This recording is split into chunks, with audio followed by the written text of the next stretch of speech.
Briahna Joy Gray interviewed Jamal Bowman. Jamal Bowman, as you know, lost his seat in Congress because of big money interests. AIPAC, they wanted him out. And he has had an interview with Ronnie Akalik as well after he lost his seat. This discussion with Briahna Joy Gray, for one, I applaud her for this discussion because what I liked about this is that she didn't just focus on the problems and here's what you did not do. She also focused on solutions. And I think that is important. Oftentimes we hear these conversations and there's no solution talk. It's just, this is what I don't like. This is what you did, yada, yada, yada, that type of thing. And I think that was a really positive thing because there's some moments during this interview where I feel like if Jamal Bowman was still in Congress, number one, this interview probably wouldn't have happened. But let's say it did and he was still in Congress. I think there's some parts where he probably wouldn't have been comfortable answering, but now he can, right? So Bree starts off with force the vote. It's all coming back to me now, ladies and gentlemen. You remember this moment. She starts off with force the vote. Why didn't they do it? Let's dive in. And subsequent to force the vote not being taken up by you all, we went ahead and organized Medicare for All rallies all across the country, which I went to one in Portland. They were all over the country, but in Portland, Maine. And no squad members, I think maybe Cori Bush showed up to one of them. But with the exception of that, no squad members showed up to any of them. And this is all in the context of a global pandemic where 15 million people have just lost their health insurance because they're getting laid off. And this was primarily about a central demand was a vote on Medicare for All, an issue which seemed to be dead as a consequence of the Bernie campaign dying. And so when you say there wasn't organizing, that kind of rubs me the wrong way because there was. I'm not saying that. We're going to pause here for a second. That rubbed me the wrong way too. Bree was a part of Force the Vote. I was not. This show didn't exist during Force the Vote, but I did watch all of the Force the Votes discussions and town hall and all that type of thing. I thought it was the right strategy at the time, and I still think that was the right strategy. But I was a part of the Medicare for All marches. I was the MC for the Boston March. In fact, that is where I met Eric, my producer. I met him at the Boston March. He wasn't my producer at the time, but later became my producer. And I thought it was a very positive moment for the left, for progressivism. There were Medicare for All marches in over 50 cities across the country. This was around about, I think, 3 years ago. It was under the Biden-Harris administration. And what it was activists that supported the Bernie campaign, continuing that conversation of Medicare for All and talking about like, look, we need a change here, right? So these activists went out of their way to organize these marches, which I thought they did an amazing job. And it was kind of sad to see that only one member of the squad attended, and that was Cori Bush. Cori Bush went to the DC march, and everybody else just did not respond. And that includes people in my state too, by the way. That includes Ayanna Pressley. That includes Ed Markey. That includes Elizabeth Warren. Like, when I tell you guys that we tried, when I tell you guys that we reached out to the people, the frustration that you hear from me today, you have to understand that was after years of trying. So it wasn't like we didn't try to work with the Congress members to get these things done. We did try. Same thing what Bree is saying here. We did try. So when Bowman says like we don't organize, we did organize. We've organized multiple times on the outside, but the Congress members, the ones that support progressive policies, you guys were the ones that did not participate. And if you couldn't make it, fine, but you didn't even tweet about it. Like, all of them pretended like this didn't happen. How do you ignore Medicare for All marches in over 50 cities across the country? How do you just ignore that when you ran on it? So that one for me, I think was very hurtful. And there were doctors that were speaking at these marches in some of these cities. There were prominent speakers. Susan Sarandon spoke at the Medicare for All march in New York City. Let's go on. Wasn't organizing. I'm saying like, yo, so all of that you just laid out, that's excellent. That's great. right? What I'm saying, we mentioned a plan. So what's our objective here, right? So the objective at that moment was to force a vote on Medicare for all, right? Let's say that was the Among other objective, things. among other things, but let's say that was the objective. That was the main objective at that moment. That didn't happen, okay? So Right. if we all, so is that the end of it? Number one, like, are we still in this fight trying to do things together? Or are we, like what does that mean, right? That like we're just done after that? Kali, Force the Vote was in, the call for it was in 2020 during the pandemic, but the actual town hall was in 2021. Yeah. Are we really trying to build, left power? And if the best way to build left power is, in my opinion, is to like get in a room and figure things out, then that's what we got to do. We got to get in a room and figure things out. If not you, but if the adversarial left is focused on being adversarial, then I'm not messing with me. Jamal Bowman's not messing with you. I'll give you one example. We're being adversarial, to be clear, to the Democratic Party that ousted you from your seat. The goal was not to be adversarial to you. It was to be adversarial to your enemy. And instead of aligning with us, you ended up aligning with a party that ultimately kicked you out of Congress for standing up against a genocide. At that time, the adversarial's left was adversarial towards specific people, like at that time. And so, like, listen, you want to be if that's what you want, if that's your way of doing that thing, that's what you do. I'm just telling you how it's going to be received by someone like me. I can't speak for nobody else, but someone like me. Like, so you want to come, like someone came to one of my town halls to call me out about something, like Ukraine war or something. That was Jose Vega. He's talking about when Jose Vega confronted him at the town hall. But when you say the adversarial left was against individual people, why were people adversarial, right? It's because after we canvassed for you, after we donated to you and all these types of things, and you got into Congress, you guys completely forgot about the left. You guys were just gone. And so it's not that people weren't reaching out, people were. And after people reach out and they're like, whoa, what happened to all of them? They like totally changed. Yeah. People are going to be angry because you ran on it. See, I'm not going to be angry towards, give me someone that's flaky and fake. Oh, Elizabeth Warren. I'm not going to have that same type of energy towards her because she didn't really run on it. And she flip-flopped and was like, yeah, we need it. And then she flopped off and all that kind of stuff. I'm not going to be that way. I'm not going to have that attitude towards Joe Biden because he didn't run on it, but you guys ran on it. So you, of all people, you guys should have at least come to the town hall. Like, that was the thing to me that was just weird. Right. And he's like, he just starts yelling, whatever. And I'm like, yo, okay, give me a second. Let me finish here. Let's talk and let's build and let's get this thing figured out. But if we're just going to be like, if everything is just a protest and you want to be adversarial, you want to be right, not you, but in general, people out there just want to make a good point or win up like an argument or be loud and mad, nasty, and disrespectful like Jimmy was at that time. Like Jimmy was the face of that shit at that time. And so like, who made that the case? Hold on. And there it is, ladies and gentlemen. So now we see what the real problem was. Like I always said that, they didn't want to piss off Nancy Pelosi. And I think we all knew that one, right? They didn't want to push back against her. But here's the other part of it. The problem that they had with Force the Vote was that Jimmy Dore was supposedly the face of it.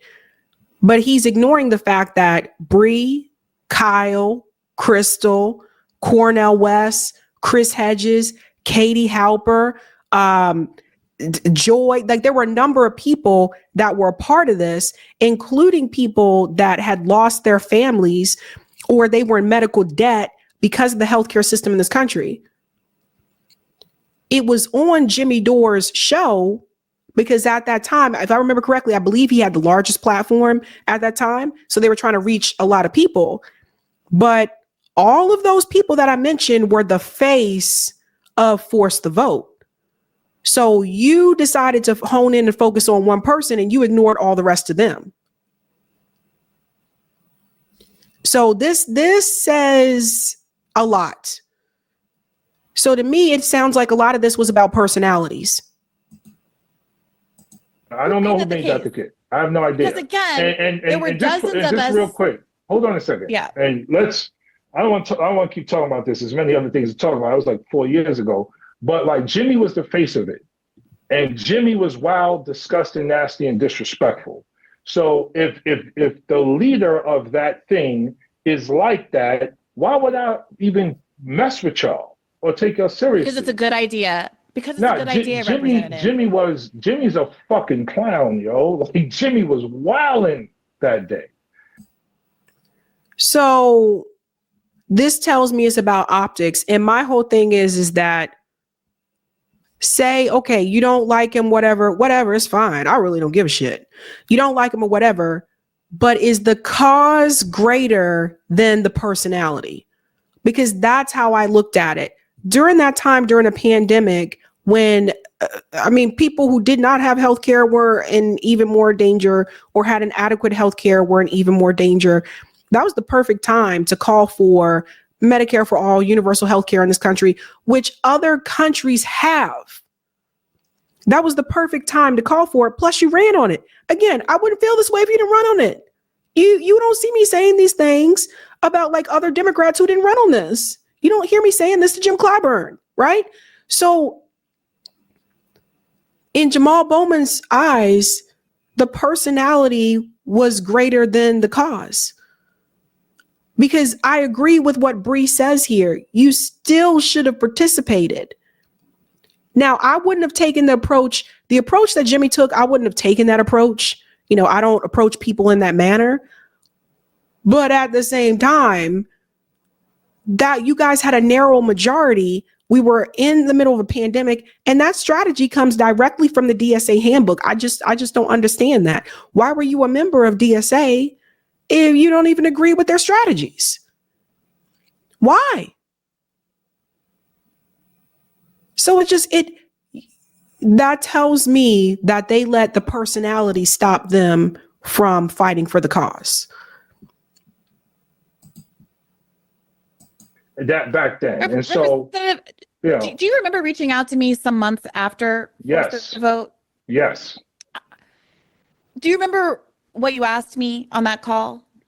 Vaguely. I remember the gist of it. I think I do.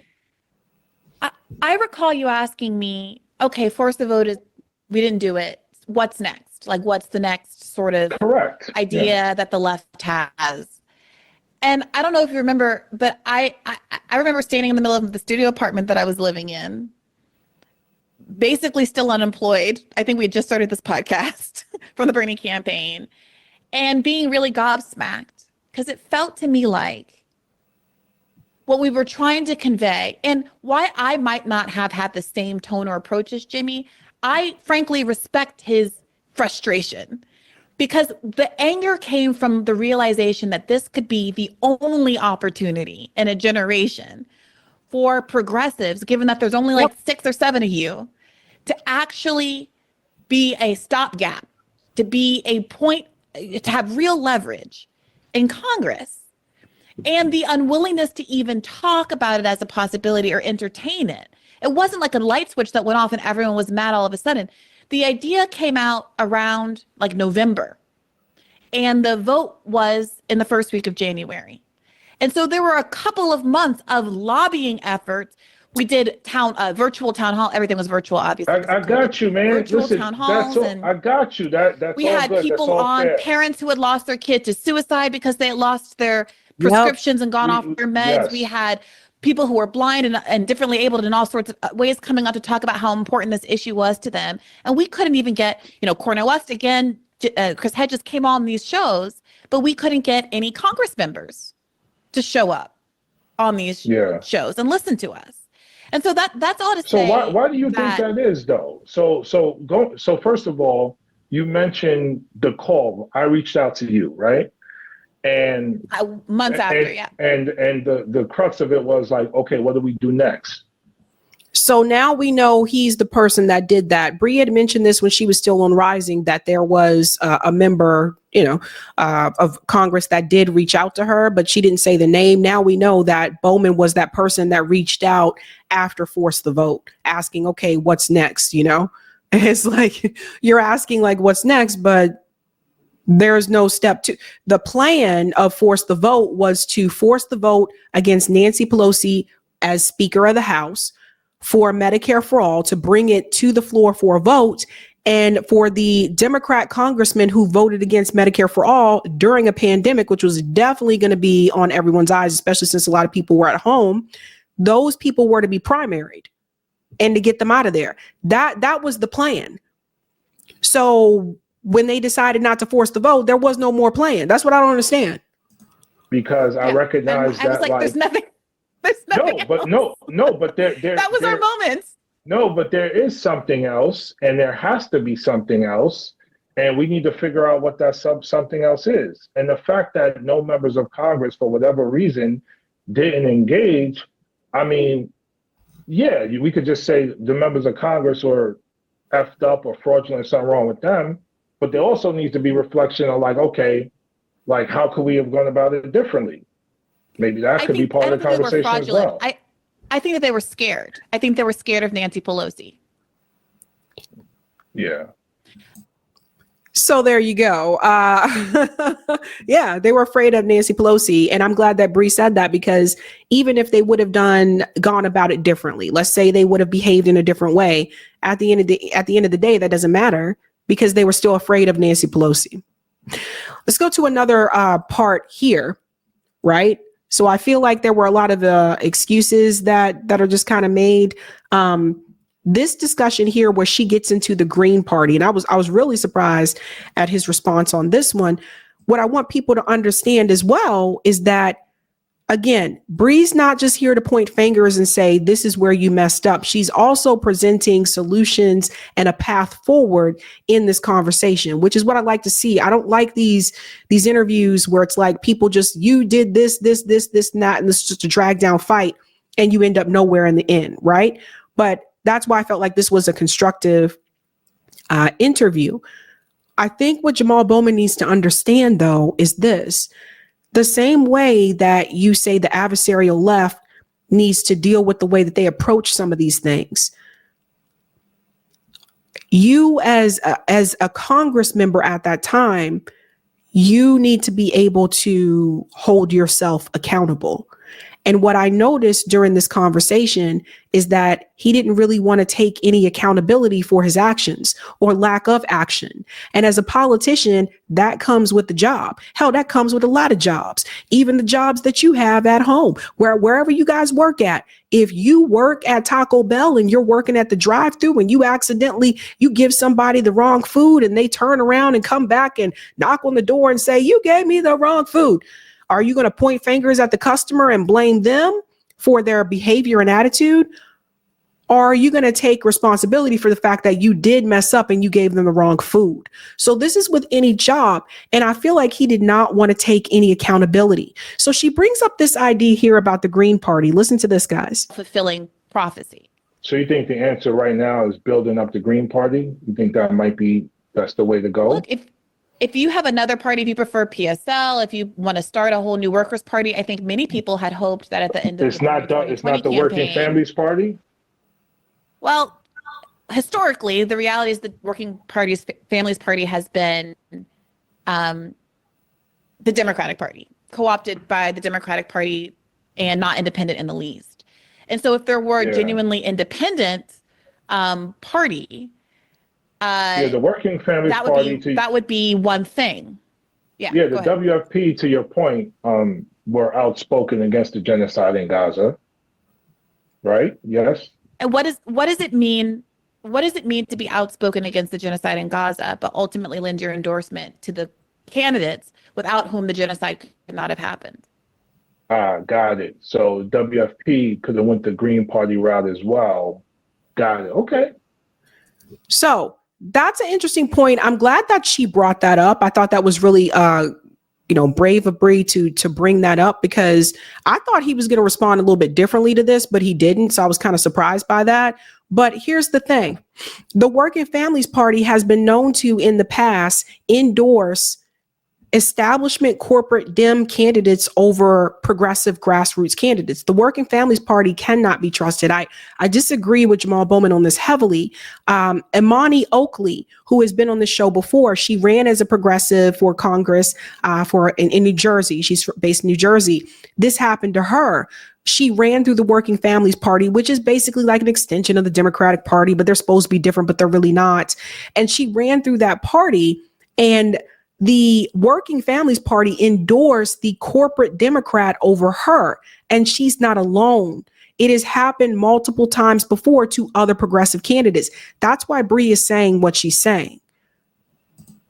Maybe. I mean, I guess that's fair. I guess no one, I mean, I can't speak for anyone else, but I didn't see the Green Party having a shot at all. And like I said, I really felt strongly that Kamala Harris, we could have moved her on this issue. Why do you feel that way? Why do you feel that way? Because she seemed very clear. Biden dropped out. He names Kamala as the replacement nominee. There were I think 2 or 3 weeks where she didn't make any public statements or appearances. Yeah, I mean, the first thing that she says, the first statement that she puts out was to affirm that she wasn't going to break with Biden on Gaza policy. Yeah. She also, at the very least, mentioned Palestine and Palestinians in many of her speeches, which other Dems haven't done. But that doesn't matter. You can mention whatever you want. If we want to know what you're going to do, we just look at the funding. And Jamal Bowman knows this because he talks about this in the interview, just how corrupt these parties are about the big money interests. So Kamala Harris was heavily taking money from the Israeli lobby, which is not like she disputed. She said multiple times that she would never, ever waiver her support for Israel. She refused to do the arms embargo. She wouldn't even go to Dearborn, Michigan to meet with people there, which is a population that she needed in order to win Michigan. How do you let Trump go to Dearborn, but you don't go?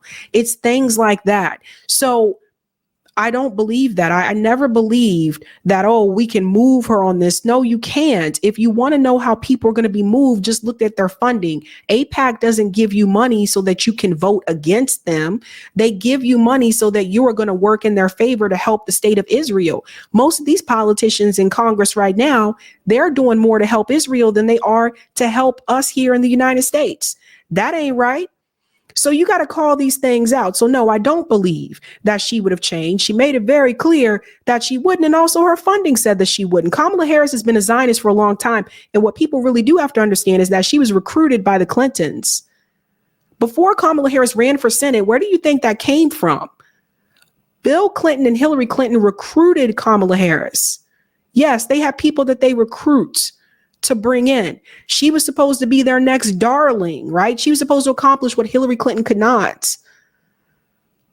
You think they're going to recruit somebody who's going to be pro-Palestinian? No, come on, man. Come on, man. I mean, what does that do? But if she's saying she's not going to break from Biden on this policy, right, and has given many opportunities to modify that statement, so what did chooses to double down. What many did, like me and others, was try to push her, try to move her on that. What I was going to say was, so you have this goes back to what we started the conversation.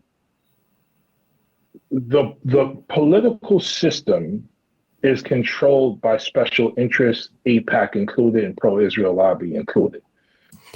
So if you know that, then you know that you weren't going to be able to move Kamala on the issue. Do you see how these things just kind of reveal themselves? If you know that that's what's controlling everything, and Kamala is taking that money, then you know she's not going to be moved on that issue. So everybody, all these people that we see, they're pretty much puppets. They're not even themselves, right? Mm-hmm. And so you know, that's why that's why the system is as effed up as it is. I agree and that's with why you, we but gotta change it. Isn't that a reason to not believe Kamala Harris can be moved? I don't Right. doubt, frankly. I mean, I Kamala have some Harris doubts, is so Kamala Harris as a person, I would hope, does not support genocide in Gaza. right, but that's exactly what I was about to say. And as a But person, the party, I would. we keep talking about Right. the part, like the party is the party. The party is part of a system that Right. is upholding what it upholds. But we have Exactly. people within that party who are trying to, you know, who are trying to figure it out. If the people are controlled in the way that I think you've accurately described them as being controlled, isn't that an argument that no matter how good they are of a person on the inside or how much they want to behave differently, that they're ultimately going to be unmovable because the party system and the power system is stronger than they are? And that when you step out of line the way that you did, there are punishments. Right. Well, then there are members of the party willing to accept those punishments, like me and Corey. And there are members of the party. And there are members what is of the conclusion about what that means about the ability to work within the party? Right. Like if you stand your ground and are ethical the way you were, you get kicked out of the party, or you get punished the way that. But what I'm saying, so what does that do to move the party to the left if the party simply ousts everybody who would move it to the left? So you have members, you have Democrats in Congress, right? We've been talking about Democrats in Congress and what they didn't do. There are many things Democrats in Congress have done, right? Squad in particular. And so you're the Squad. Israel's an apartheid state. Israel's committing genocide. You're calling that shit out consistently, right? As you're doing that, people on the outside are engaging in movement building to like demand a ceasefire or move things on ceasefire, right? That's a perfect example to me of like inside outside working together. So why didn't that effort happen working together? Because there were the pro-Palestinian protests were bigger than the George Floyd protests. They were all over the world. With all those people, why wasn't there that collaboration? When AOC was approached by protesters, she ran away. There was no collaboration. Like I said, he keeps saying there was no organizing. There was organizing for pro-Palestinian protests. There was organizing for George Floyd. There have been multiple organizing for Medicare for all, organizing for, force the vote. There were multiple times where people organized on the outside and you guys were nowhere to be found. It's like, where are you going? Nowhere. You guys were nowhere to be found. So just to pretend like these things didn't happen, at that point, it's on you. At that point, it's on the Congress members to come and join us. It's not like we have access to Congress members. It's not like we just pick up the phone and say, hello. Like, it doesn't work that way, right? So if you see all these people out there marching and stuff, we already made the call. People already have contacted your offices. Then it is on you. It is not on us. The next part here that I want to get to, I also think is important. This is about building something different. And listen to this. This is pretty interesting. As members to continue to stand right on the issues with the right values, if there's punishment, whatever, then Democrat Party continues to do this quote unquote punishment, then the opportunity for a third party to get stronger, the opportunity for movements on the outside to get stronger is realized, because now it's like, okay, we have to build something different because the party's just messed up. And so that is part of a plan, but not enough of a plan, because we got to think 50 years from now, 20 years from now, 10 years from now, 5 years from now. And so like what I'm saying is, and hopefully you're getting it from this conversation, like I don't spend my time, trying to move the party or being a champion for the party or thinking about the party. It's about serving the people. And how do we do that? But that's not true. Because, and I say that's not true because Jamal Bowman, you supported Joe Biden when you said publicly during that town meeting in DC that Colin went to and recorded, you said, we got to drag this guy across the finish line. You knew that Joe Biden was not in the right frame of mind to continue serving, another term of presidency, but you said that we got to support him. So in that instance, you were doing what you wanted to do for the party. Like that was a party thing. That wasn't to serve the people. So see, people may not even remember all these things, but I remember all of these things. And this is what you got to point to. It's like there were multiple times you could have broken away. You didn't have to support Biden at all. You just said like absolutely nothing about it. But when all the squad members gathered in DC and they had that meeting and they said, we got to drag Joe Biden across, that was you doing what was best for the party, not what was best for the people.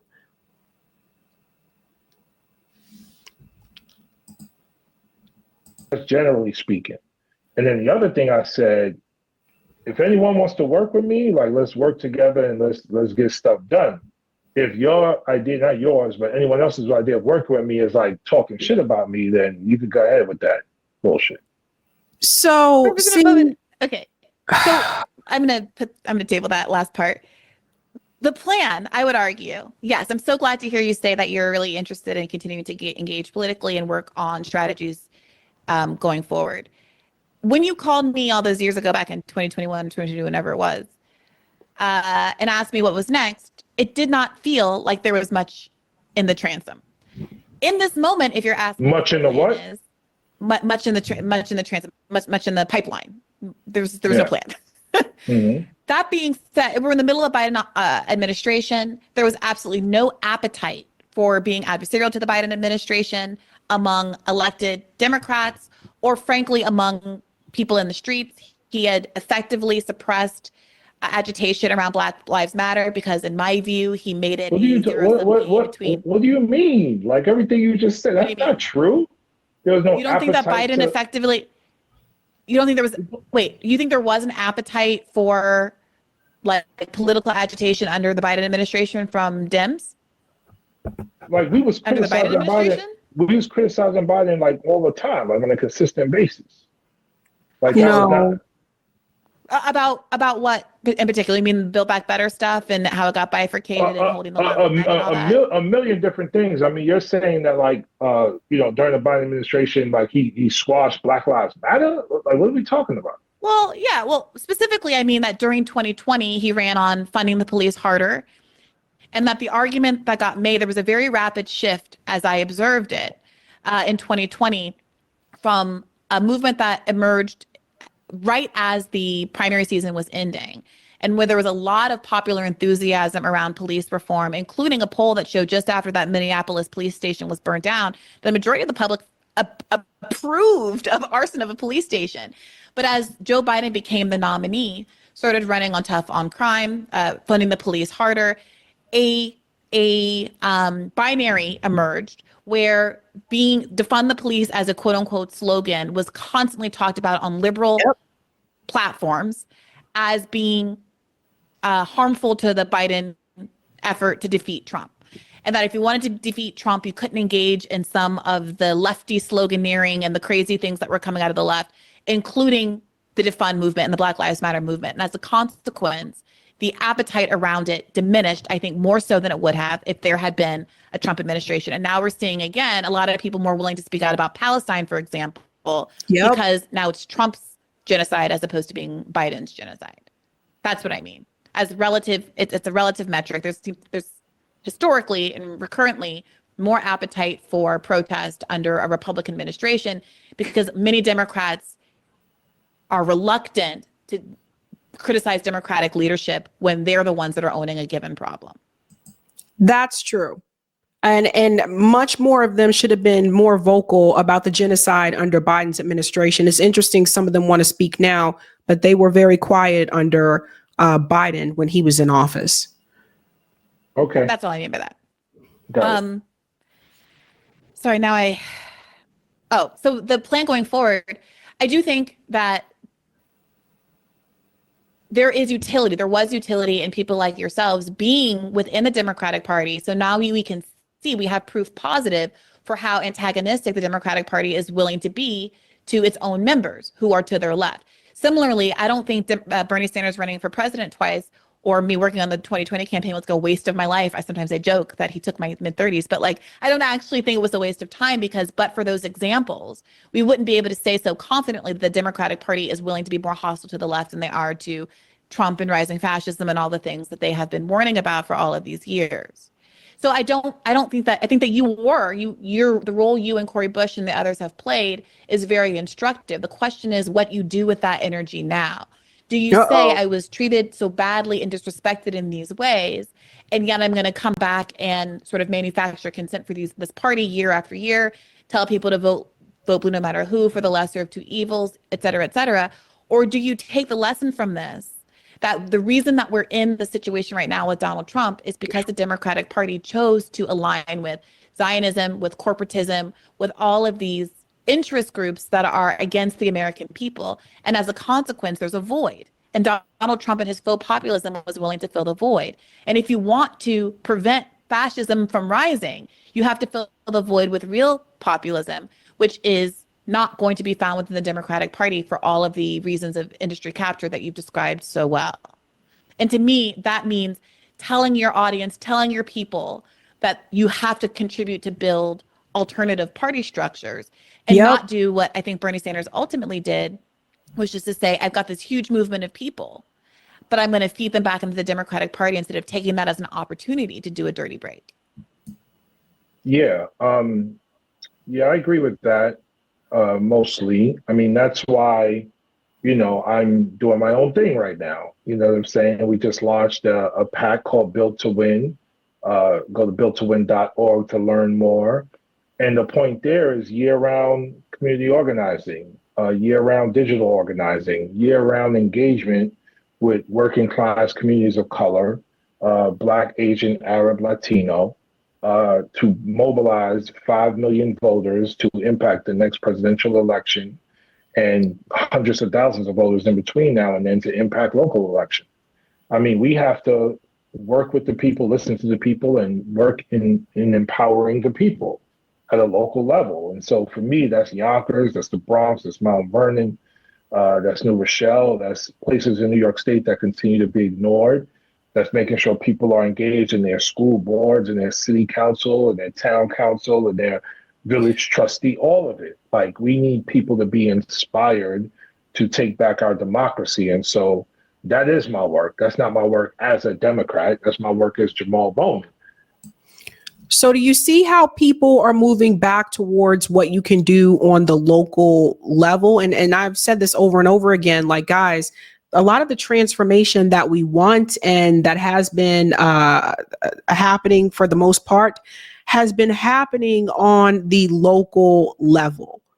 On the local level, the progressive policies have passed in some of the states, not on the national level. And people are learning. That's what Jamal Bowman is saying here. He's redirecting that energy back to the local level. Listen to this part here about collaborating with the Green Party.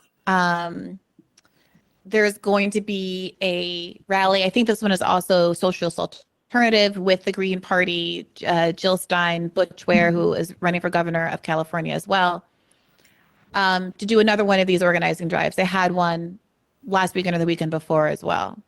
They have been hitting the ground running, desperate to try to continue to hold on to the interest, especially among Muslim and Arab American communities, in growing something separate apart from the Democratic Party, which has overseen the mass murder of their families, and has been so plainly disrespectful to them and their interests. There is real energy out there that they've identified, and they've been working overtime trying to make something of it. But they have done that while being completely and totally ignored by progressives within the Democratic Party who were once in the Democratic Party, right? There was some frustration. I'm sure it was probably just random timing, but that their last big event out in Washington State was kind of stepped on by Bernie announcing his oligarchy tour. And I think Bernie's oligarchy tour is great, except for that ultimately he is making a case against oligarchy that very much implicates the Democratic Party without really being transparent about the fact that he's whipping votes back for the Democratic Party, right? Right. Bernie's oligarchy tour is to help the Democratic Party. It's like, how are you going to tell people to fight back against the oligarchy, and the Democratic Party also supports oligarchy, right? But that's what that's all about. The point that I think Bree is making is that what Jill Stein and Shama Sawant are doing is outside of the two-party system, right? So it's what I've noticed with a lot of the Congress members or former Congress members is that their idea of organizing is through the Democratic Party. When you bring up other examples of organizing that we've done, like Medicare for All marches, pro-Palestine, like, etc., even Abandon Harris, which had concrete demands, and the Uncommitted movement also had concrete demands, they don't really see that as organizing. Their idea of organizing is through the Democratic Party, and there lies the problem. Because if it's really about helping the people and doing what works for the people, it wouldn't have to happen through a political party. When I do mutual aid, it's not through a political party. I'm not a politician. When I started organizing when I was younger, that wasn't through a political party. When I did Habitat for Humanity, that wasn't through a political party. How did it become this way? Think about these things, guys. When you have done volunteer work or anything like that, was that through a political party? Most of the time, not. No. So that's the point that Bree's trying to bring up here. They're building something active over there. They're organizing out there on the ground outside of the two-party system. So when you say that the adversarial left is not organizing, they are organizing. You're just not a part of it, which has been the case since they got into Congress. That's the point that Bree's making. And that same tour and that same effort and all that attention that he's getting across the country could be used to inform people that they have different kinds of political choices, right? Additional political choices outside of the two parties. I mean, so why aren't people like, why? I mean, you said there's energy out there, right? And the Green Party's doing the work, and Jill Stein, and they're doing what they're doing. I mean, so that's good. Like, if it's landing and it's motivating, it's inspiring, then the people will get involved, and then it will grow, and then it'll become powerful, and then it will do what it got to do. Well, and so that's just what it is. Not exactly, Representative, because as you witnessed firsthand, the Democratic Party goes through incredible lengths to use their lawyers to keep the Green Party off the ballot. The corporate media won't give them any attention, won't have them all on their shows. And people like you who do have more of a platform than they do, or certainly Bernie Sanders, who has an enormous platform, who can go on cable shows, et cetera, could exponentially increase people's public awareness that there is even anything outside of the two-party system.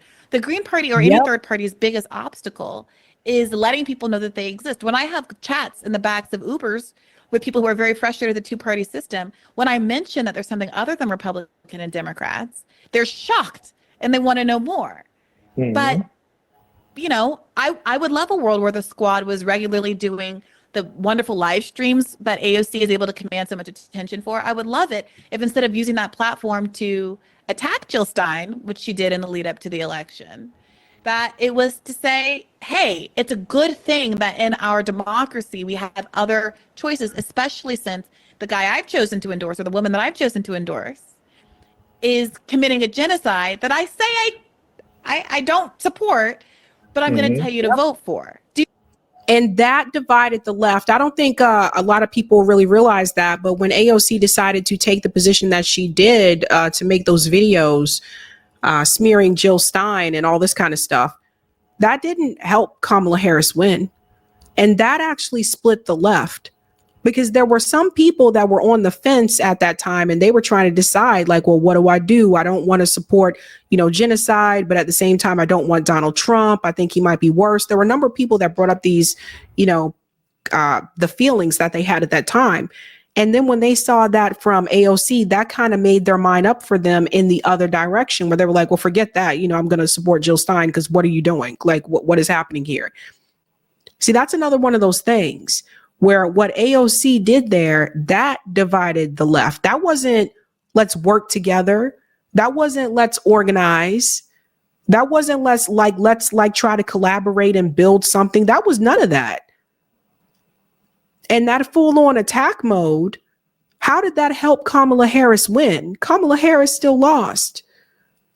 And actually thinking back on it, had AOC had given the response that Bree just mentioned here, then maybe people who were conflicted and didn't know where to turn to at that point in time, maybe they would have taken a little bit more time to think about it. Who knows? Maybe some of those people would have supported Kamala.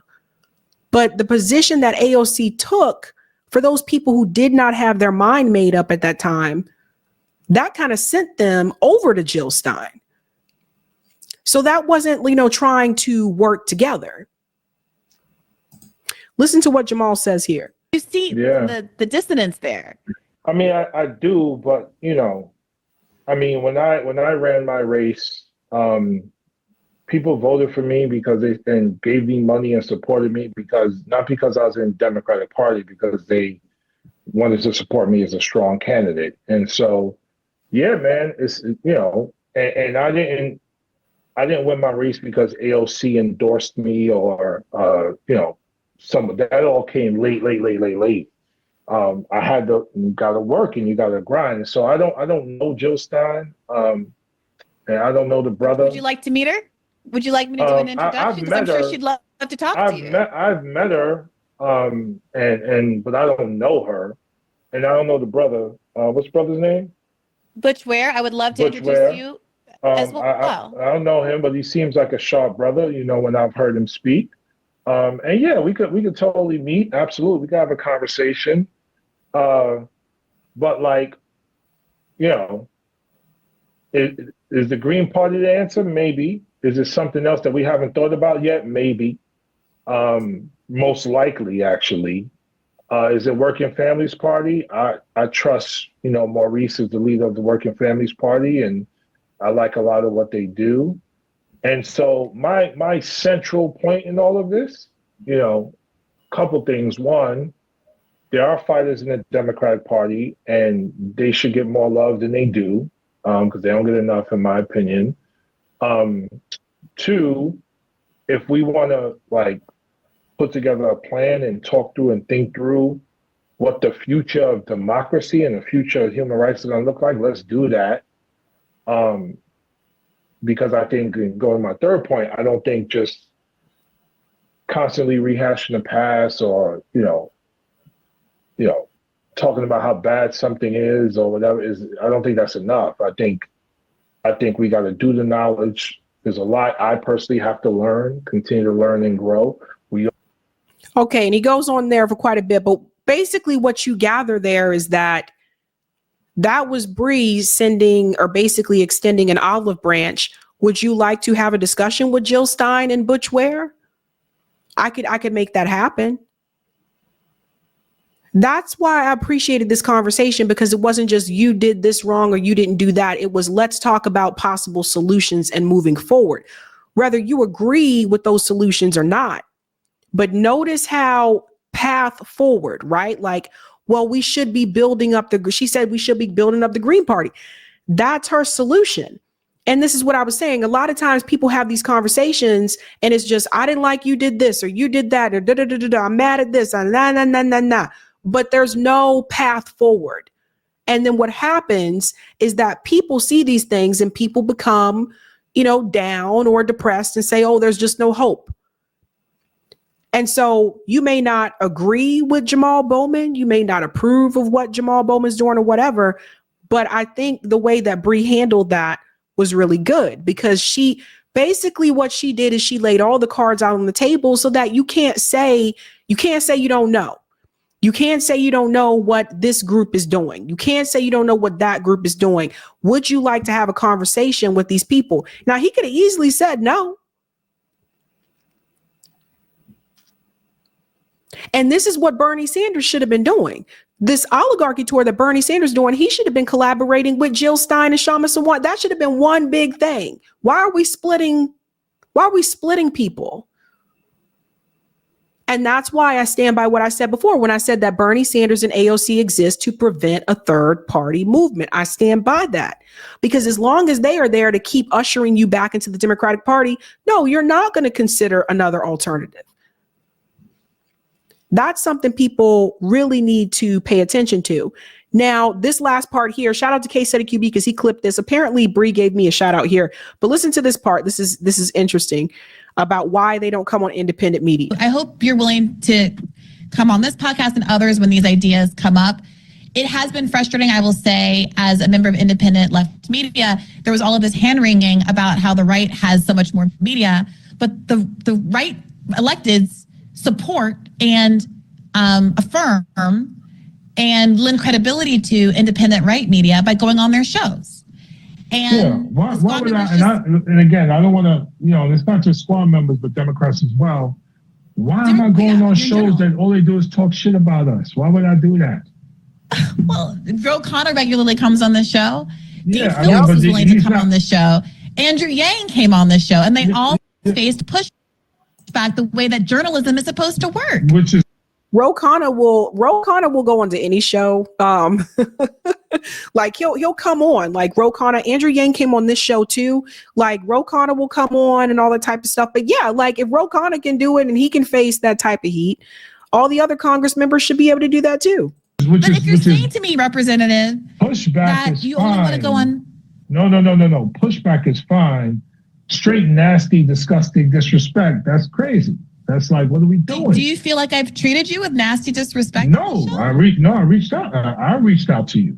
And do you think that in the past I've been nasty and disrespectful to the squad members? Listen, discussed them on the show? Listen, we're doing a lot of conflating here, and that's why we gotta come back for another conversation because I think you need to like decouple. Or Katie Halper, or Sabby Sabs, or there's so many shows. Yeah, there's so many shows. I'm down to go on all of those. I'm sure many other people are. Wow, that was interesting. Well, I appreciate the shout out there that Bree gave me and Katie. That's interesting. If Jamal Bowman came on this show, I wouldn't bring up Force the Vote because he's already talked a lot about that. I would dive into the marches for Medicare for All, though. And then also one of the things that I think really does need to be said is in that conversation, which I didn't play tonight, another thing that was mentioned was that Democrats lost the Latino vote. And I keep hearing that, and that's true. But what really needs to be discussed is that also the Democratic Party lost the Black vote. And they've been losing it over the years. It's continued to decrease since Barack Obama. It's not just the Latino community. And I think more people need to pay attention to those numbers as well, because the Democratic Party can't win without the Black vote. And I really do think at some point they thought that they could just replace the Black vote with the Latino vote. Nah, that ain't happen.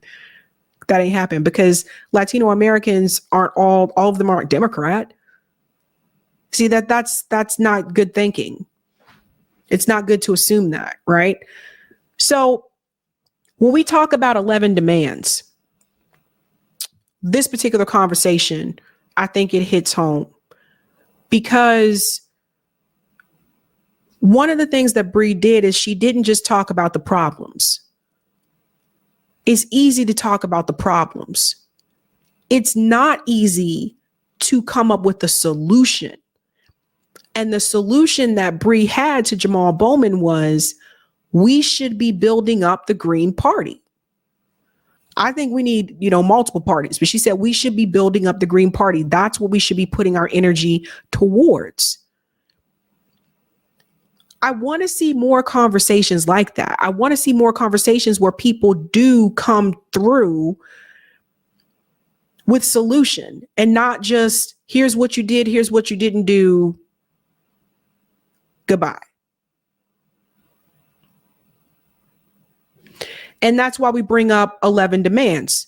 And Eric, my producer, came up with 11 demands, and it's the truth, right? His 11 demands: fix big money in politics and government, healthcare for all, a minimum standard of living for everyone in the wars, respond to the climate emergency, racial and criminal justice reform, reject censorship, immigration reform, an election system we can trust, revamp taxation and funding, and democratize the enterprise. This is something that Jamal Bowman should get around. I don't think he would be against any of these things. And that's the problem. This does not exist inside the Democratic Party.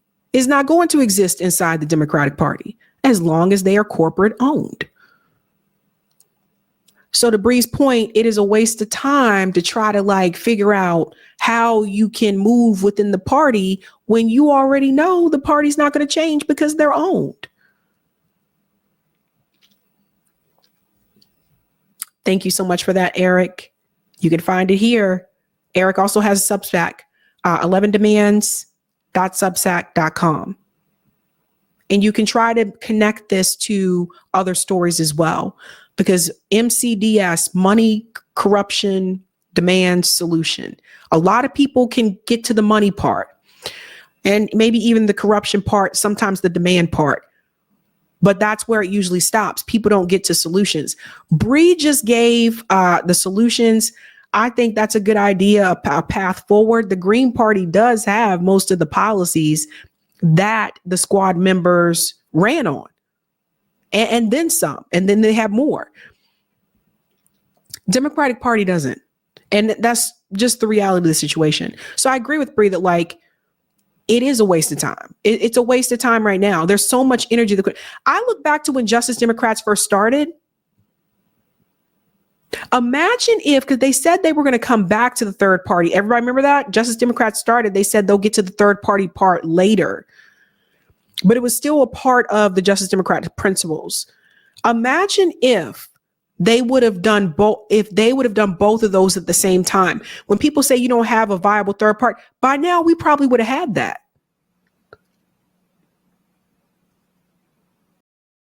So, something to think about there, ladies and gentlemen. Hey guys, this was a Sabby clip. If you like what you saw, hit that like button and subscribe.